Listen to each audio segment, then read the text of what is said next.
Andhra Pradesh high court 2026కి సంబంధించినటువంటి ఒక latest updated news అయితే మనకి అఫీషియల్ వెబ్‌సైట్‌లోనే అయితే ఇవ్వడం జరిగింది. ఆ యొక్క అఫీషియల్ వెబ్‌సైట్‌లో దేనికోసం ఇచ్చారనుకుంటే, ఇది ఒక నోటిఫికేషన్‌కి సంబంధించినటువంటి అప్డేట్ అండి. ఇది మనకి జూలై 24వ తేదీన 2026న మనకి రిలీజ్ చేయడం జరిగింది ఈ యొక్క నోటిఫికేషన్ అనేది. ఏంటి? ఏ పోస్ట్‌కి సంబంధించిన నోటిఫికేషన్ అది అనే విషయంకి చూసుకున్నట్లయితే, లా క్లర్క్ అండి. లా క్లర్క్‌కి సంబంధించినటువంటి నోటిఫికేషన్ ఇచ్చారు. ఇది మనకి టోటల్‌గా 4 వేకెన్సీతో అయితే రిలీజ్ చేయడం జరిగింది. ఇది మనకి కాంట్రాక్ట్ బేసిక్‌కి సంబంధించినటువంటి జాబ్ అండి. ఇది మాత్రం గుర్తుపెట్టుకోండి. ఇది ఒక కాంట్రాక్ట్ బేసిక్‌కి సంబంధించినటువంటి జాబ్ అనేది. To assist the honourable judge high court of Andhra Pradesh నుంచి ఈ యొక్క నోటిఫికేషన్ అనేది మనకి రిలీజ్ అవ్వన విషయం మరొక్కసారి అయితే గుర్తు చేస్తున్నాను. అయితే దీనికి సంబంధించినటువంటి సాలరీ కూడాను వాళ్ళు ఫిక్స్ చేసి నోటిఫికేషన్‌లోనే ఇవ్వడం జరిగింది. ఆ యొక్క పే స్కేల్ చూసుకుంటే పెర్ మంత్‌కి 35,000 అయితే ఫిక్స్ చేయడం జరిగింది. ఓకే. ఈ యొక్క అప్లికేషన్ ప్రాసెస్ చూసుకున్నట్లయితే ఇది మనకి ఆఫ్‌లైన్‌లో ఈ యొక్క ఆన్‌లైన్ కాదండి ఇది. ఆఫ్‌లైన్‌లో మాత్రమే అప్లికేషన్స్ అనేది యాక్సెప్ట్ చేస్తారు. దీనికి సంబంధించినటువంటి అప్లికేషన్ అనేది మనకి అఫీషియల్ వెబ్‌సైట్‌లోనే ఇవ్వడం జరిగింది. అది మీరు అక్కడి నుంచి డౌన్‌లోడ్ చేసేసుకొని, అక్కడ ఉన్నటువంటి క్రైటీరియా మీ యొక్క డీటెయిల్స్ అన్నీ కూడా ఫిల్ చేసేసి, మీరు దానికి సంబంధించినటువంటి హా సాఫ్ట్ కాపీస్ కాదండి. మీరు జిరాక్స్ కాపీస్ అయితే మీరు దానికి ఏవేవి కావాలో అవన్నీ కూడాను మీరు స్టాంప్ చేసేసి, అవన్నీ కూడాను మీరు స్పీడ్ పోస్ట్ ద్వారా గానీ, రిజిస్టర్ పోస్ట్ ద్వారా గానీ, వాళ్ళు ఇచ్చినటువంటి అడ్రస్‌కైతే మీరు సెండ్ చేయాలి. ఈ యొక్క అప్లికేషన్ ప్రాసెస్ అనేది నోటిఫికేషన్ మనకి ఆల్రెడీ చెప్పాం కదా! 24వ తేదీన ఈ యొక్క నోటిఫికేషన్ రిలీజ్ అయింది. ఆ డేట్ నుంచి మనకి ఏ డేట్ లోపల అంటే ఆగస్టు మనకి 4వ తేదీ లోపల అంటే నెక్స్ట్ మంత్ 4వ తేదీ లోపల సాయంత్రం 5 గంటల లోపల అయితే మీరు స్పీడ్ పోస్ట్ గాని, రిజిస్టర్ పోస్ట్ ద్వారానైతే దీనికి అప్లై చేసుకోవాలండి. ఈ 4 వేకెన్సీలు ఉన్నటువంటి లా క్లర్క్ పోస్ట్‌కి. అప్లికేషన్ కావాల్సినటువంటి డాక్యుమెంట్స్, ప్రూఫ్‌కి సంబంధించిన ఏజ్‌ది, అలాగే మీ యొక్క అకాడమిక్ క్వాలిఫికేషన్స్ ఇవన్నీ కూడాను రిజిస్టర్ పోస్ట్ ద్వారా అయితే ఈ అడ్రస్‌కి పంపించాలి. High court of Andhra Pradesh, Amaravati, Nelapadu, Guntur district, Andhra Pradesh. Pin code 522239. అలాగే application for the post of law clerk అనే ఈ యొక్క మ్యాటర్ మీరు ఎంట్రన్స్ ఎన్వలప్ కవర్ పైన అయితే మీరు ఇది రాసేసి మీరు స్పీడ్ పోస్ట్ చేస్తారా, లేకపోతే రిజిస్టర్ పోస్ట్ ద్వారా అయితే చేస్తారా అయితే చేసేసుకోవాలి. ఇది అంతా కూడాను ఆఫ్‌లైన్ ప్రాసెస్ మాత్రమే. అది గుర్తుపెట్టుకోండి. ఇది ఆఫ్‌లైన్ ప్రాసెస్ మాత్రమే. అంతే తప్ప ఇదేమీ ఆన్‌లైన్ ప్రాసెస్ అయితే కాదు. ఓకే. ఇదంతా కూడాను మనకి ఆఫ్‌లైన్ మాత్రమే. ఆన్‌లైన్ కాదు. ఓకే.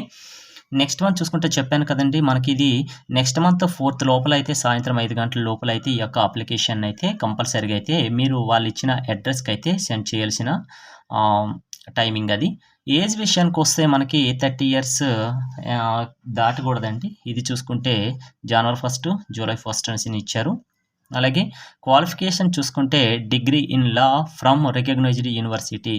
దీంతో పాటు కొన్ని రిమైనింగ్ లాకి సంబంధించినటువంటి డిగ్రీస్ ఉంటాయి కదా! దానికి సంబంధించినటువంటి అఫీషియల్ వెబ్‌సైట్‌లో క్లారిటీగా ఇవ్వడం జరిగింది. అయితే కొందరు కంప్లీట్ అయిపోయినోళ్ళు కాదండి. లాస్ట్ సెమిస్టర్ ఉన్న వాళ్ళు కూడా రిజల్ట్ వెయిట్ చేస్తున్న వాళ్ళు కూడా అప్లై చేసేసుకోవచ్చు అనే విధంగా అయితే ఇవ్వడం జరిగింది. ఒకసారి మీరు అఫీషియల్ వెబ్‌సైట్‌ని అయితే సందర్శిస్తే మీకే క్లారిటీ వచ్చేస్తుంది. సెలక్షన్ ప్రాసెస్ అనేది వీళ్ళు చూసుకున్నట్లయితే వే ఆఫ్ నోటిఫికేషన్ అండి. మనకి ఇచ్చినట్టుగా ఎలిజిబిలిటీ క్యాండిడేట్స్‌కనైతే చూస్తారు. ఎప్పుడంటే మనకి 8వ నెల 4వ తేదీ లోపల సాయంత్రం 5 లోపల మనం అప్లికేషన్స్ అన్నీ పంపిస్తాం కదా! దానికి సంబంధించిన ఎడ్యుకేషన్ అవ్వచ్చు, ఏజ్ అవ్వచ్చు. అయితే ఇక్కడ ఎందుకు ఈ క్రైటీరియా చేస్తారంటే కొందరు ఏజ్ అయిపోయినా కూడా అప్లై చేస్తుంటారు. అటువంటి వాళ్ళకి లేకపోతే చిన్న చిన్నవి అంటే అందరూ అప్లై చేసేస్తుంటారండి. అందులో ఎవరైతే కరెక్ట్‌గా వాళ్ళిచ్చిన నోటిఫికేషన్‌కి, డీటెయిల్స్‌కి కరెక్ట్‌గా సెట్ అవుతారో వాళ్ళని సెలెక్ట్ చేస్తారు. అదే ఎలిజిబిలిటీ క్యాండిడేట్స్ అని లిస్ట్ అనేది వాళ్ళు క్రియేట్ చేస్తారు. అయితే ఇందులో ఎలిజిబుల్ క్యాండిడేట్స్ ఎవరైతే ఉంటారో వాళ్ళకి వైవా వాయిస్ అనేది అమరావతిలో కండక్ట్ చేస్తారు. అంటే వైవా వాయిస్ అంటే ఏంటంటే ఇంటర్వ్యూ అనేది కండక్ట్ చేయడం జరుగుతుంది. అయితే ఎవరైతే ఎలిజిబుల్ అయ్యారో వాళ్ళకి ఎక్కడ, అలాగే ఎన్నో తేదీన, ఏ టైంకి ఈ అమరావతిలో ఈ యొక్క ఇంటర్వ్యూ కండక్ట్ చేస్తారనేదిని అఫీషియల్‌గానే వాళ్ళకి ఇంటిమేట్ చేస్తారు. ఎవరైతే ఎలిజిబిలిటీ క్యాండిడేట్స్ ఉన్నారో వాళ్ళకి. అయితే ఇది అయిపోయిన తర్వాత బేస్డ్ ఆన్ మెరిట్ లిస్ట్ ఆధారంగా మాత్రమే హానబుల్ చీఫ్ జస్టిస్ అనేది ఫైనల్‌గా సెలెక్ట్ చేయడం జరుగుతుంది. టోటల్‌గా ఎన్ని పోస్టులో నేను చెప్పాము 4 పోస్టులు ఉన్నాయని చెప్పాము. ఇదంతా కూడాను మళ్ళీ మళ్ళీ చెప్తున్నానండి. ఇదంతా కూడాను కాంట్రాక్ట్ బేసిక్ జాబ్ మాత్రమే. ఏ జాబ్ అంటే లా క్లర్క్. అయితే లా క్లర్క్ యొక్క రెస్పాన్సిబుల్ డ్యూటీస్ ఏంటనే విషయం ఇప్పుడు మనం చూద్దాం.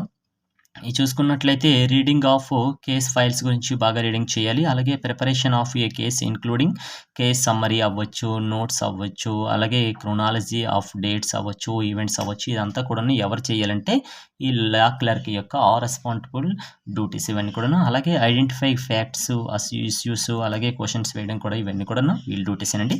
అలాగే రీసెర్చ్ వర్క్ ఇన్ కేస్ మీద మాత్రం రీసెర్చ్ వీళ్ళకి ఐడియా ఉండాలి. అలాగే ఆర్టికల్స్ పైన ఐడియా ఉండాలి. అలాగే సెమినార్స్ కండక్ట్ చేయడం అవ్వచ్చు, అలాగే మీటింగ్స్ ఎప్పుడు కండక్ట్ చేయాలనేది, అలాగే కాన్ఫరెన్స్ ఎప్పుడు చేయాలనేది టోటల్‌గా అయితే వీళ్ళ ఆధీనంలో ఉంటదండి. ఎవరంటే లా క్లర్కే ఇదంతా కూడా చూసేసుకోవాలి. ఇవి దీనికి సంబంధించినటువంటి ఇన్ఫర్మేషన్ అండి. అలాగే ఇంకొక విషయం ఏంటంటే ఆల్రెడీ హైకోర్టుకి సంబంధించినటువంటి 300 వేకెన్సీలతో మనకి నోటిఫికేషన్ ఇచ్చారు కదా! దీనికి సంబంధించినటువంటి రిజల్ట్ కోసం అయితే చాలామంది అయితే కామెంట్ చేస్తున్నారు. ఈ యొక్క వీడియో కిందన కూడాను ఈ రిజల్ట్ గురించి అయితే ఇస్తారండి. అయితే ప్రస్తుతానికైతే మనకి అఫీషియల్‌గా ఎటువంటి ఇన్ఫర్మేషన్ కూడాను మనకి లేదు. అఫీషియల్‌గా ఎటువంటి ఇన్ఫర్మేషన్ ప్రస్తుతానికైతే లేదు. అయితే కొందరు ఏమంటున్నారంటే ఏదైనా దీనిపైన కూడా కేసులు పడ్డాయా అనేసని అడగడం కూడా జరుగుతుంది. అయితే ప్రస్తుతానికైతే ఈ రిజల్ట్‌కి సంబంధించినటువంటి కేసులు ఎటువంటివి కూడాను మనకి ఫైల్ అవ్వలేదు. ఎందుకంటే ఇంకా రిజల్ట్ ఇవ్వలేదు కాబట్టి కేసులు సేవ్ ఉండదు. అదొక ఉంటది. అలాగే దీంతో పాటు రిమైనింగ్ ఏపీపీఎస్‌కి సంబంధించినటు కొన్ని మెయిన్స్‌కి సంబంధించిన రిజల్ట్స్ కూడాను చాలా లేట్‌గా వస్తున్నాయండి. అయితే ఎగ్జామ్స్, ప్రిలిమ్స్ అయితే టైంకి అవుతున్నాయి తప్ప ఈ మెయిన్స్‌కి వచ్చేటప్పటికైతే రిజల్ట్ చాలా లేట్ అవుతున్నాయండి. ఈ యొక్క హైకోర్టుకి సంబంధించిన నోటిఫికేషనే కాదండి. రిమైనింగ్ నోటిఫికేషన్‌లో కూడా చాలా మెయిన్స్‌కి సంబంధించిన ఎగ్జామ్ రిజల్ట్ అనేది చాలా స్లోగా ఉన్నాయి. అంతే తప్ప దీనిపైన ఎటువంటి కోర్టు కేసులు ఏమీ పడలేదు. ఓకే.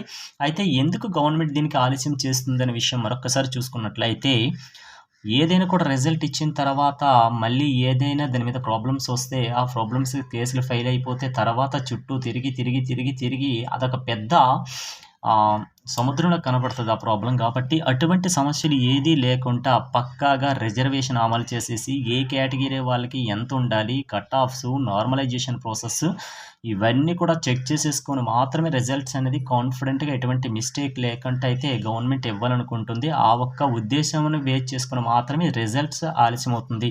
అయితే మనం ఎక్స్‌పెక్టెడ్ ఎప్పుడు చెయ్యొచ్చు రిజల్టెడ్ చూసుకున్నట్లయితే ఎక్స్‌పెక్టెడ్‌గా చాలా మన డేట్స్ నేనతో పాటు రిమైనింగ్ యూట్యూబర్స్ కూడాను వాళ్ళు ఏం చెప్పారు, నేనేం చెప్పానంటే జూన్ ఎండింగ్ కొంచెం చెప్పేసాము. కానీ జూలైలో కూడా రిజల్ట్స్ గురించి ఎటువంటి అఫీషియల్ వ్యాఖ్యలు లేదు. అంటే ఇది ఓన్లీ ఎక్స్‌పెక్టెడేనండి. ఆగస్ట్ మనకి ఫస్ట్ వీక్‌లో అయితే కంపల్సరీగా అయితే రిలీజ్ అవ్వడానికి ఛాన్సెస్ ఉంటదనేసి ఒక ఐడియా మాత్రమే. అయితే ఈ యొక్క రిజల్ట్స్ గురించి మీరు ఆలోచించకండి. వచ్చేవి వస్తుంటాయి. రిమైనింగ్ నోటిఫికేషన్స్ మనకి రెడీ అవుతున్నాయండి. మనకి ఆగస్ట్ 15న జాబ్ క్యాలెండర్‌లో ఉన్నటువంటి రెండవ దశ అయినటువంటి గ్రూప్ 1 నోటిఫికేషన్ పోలీస్ డిపార్ట్మెంట్‌కి సంబంధించిన ఏపీపీఎస్సీలు అవ్వచ్చు, అలాగే కానిస్టేబుల్స్ అవ్వచ్చు, రిమైనింగ్ సెక్టర్స్‌లో ఉన్నటువంటి డిపార్ట్మెంట్ ఎగ్జామ్స్ కూడా రెడీగా ఉన్నాయి కాబట్టి టోటల్‌గా దాని మీద అయితేనే ఫోకస్ మాత్రం పెట్టండి. దేర్ ఈజ్ నో ప్రాబ్లమ్ అండి. ఈ రిజల్ట్స్ అయితే కంపల్సరీగా అయితే ఆగస్ట్ మనకు వచ్చేస్తది. రిమైనింగ్ నోటిఫికేషన్ కూడా ఫోకస్ పెట్టండి. ఓకే. Thanks for watching.